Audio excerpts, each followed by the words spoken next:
আবার শুনুন মুসলমান মন দিয়ে শুনো, আমার আল্লাহ রাব্বুল আলামিন আমাদের কি মানুষ আল্লাহ বানিয়ে দিলেন। মানুষ বানিয়ে আল্লাহ এমনি এমনি ছেড়ে দেন নাই। কোন পথে গেলে জান্নাত আর কোন পথে গেলে জাহান্নাম, ওইগুলা জানানোর বুঝার জন্য আমাদের আকল নামের একটা জিনিস আমার আল্লাহ দিয়ে দিলে। এই আকল কি সবাইকে দেয় নাই? সবাই খেলা দিচ্ছে। হয়তো যারা নাই তারা তো বিকু, তারা কি, তারা তো মনে করেন আমাদের ব্রাহ্মণবাড়িয়া ভাষা বলে বেফতর ক, আবার আর একটা কি যেন ক, আমি এটা ভুলে ফেলছি।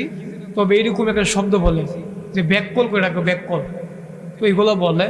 তো এই ধরনের মানুষ দেখবেন সমাজে কিছু ব্যাককল মানুষ দেখবেন, আকল নাই, এরকম মানুষ আছে নাকি নাই? দেখবেন তারা গেলে তারা কিচ্ছু বোঝে না। এই আপনাদের ওই যে বাঙ্গোড়া বাজারে, ওই যে উত্তর বাঙ্গোড়া না দক্ষিণ বাঙ্গোড়া, ওখানে একজন আমি দেখছি, একজন মানুষ গায়ে কাপড়ও থাকে না মাঝে মধ্যে। আবার শ্রীখেল বাজারও দেখছি একজন আছে এইরকম, দেখবেন তারা গায়ের ভিতরে কাপড়ও রাখতে পারে না।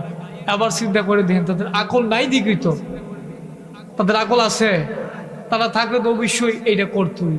তো এই আকল ছাড়া মানুষ আল্লাহ বানিয়েছে যে বান্দাকে বলে, বান্দা রে ও মানুষের মানুষ, তুমি তাকিয়ে দেখো, আমি যে তোমাকে নলেজ দিলাম, তোমাকে যে জ্ঞান দিলাম, আমি যদি চাইতাম তোমাকে আকল ছাড়া বানিয়ে তোমাকে সেই রকম পাগল বেশি বেশি ঘুরাতে পারতেন নাকি পারতেন না?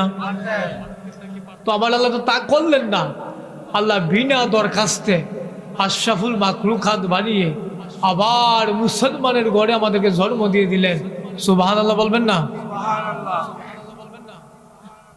আমরা তো কোনো একবারও দরখাস্ত করি নাই যে মাওলা আমাদেরকে আপনি মানুষ বানান। এখানে কি কেউ আছেন যে বলতে পারবেন যে হুজুর আমাকে মানুষ বানানোর জন্য আমি দরখাস্ত করছিলাম, এটা অ্যাপ্লিকেশন করছি, তারপরে আল্লাহর দরবারে গিয়ে দরখাস্ত মঞ্জুর হয়েছে, তারপরে মানুষ বানাইছে, বলতে পারবেন?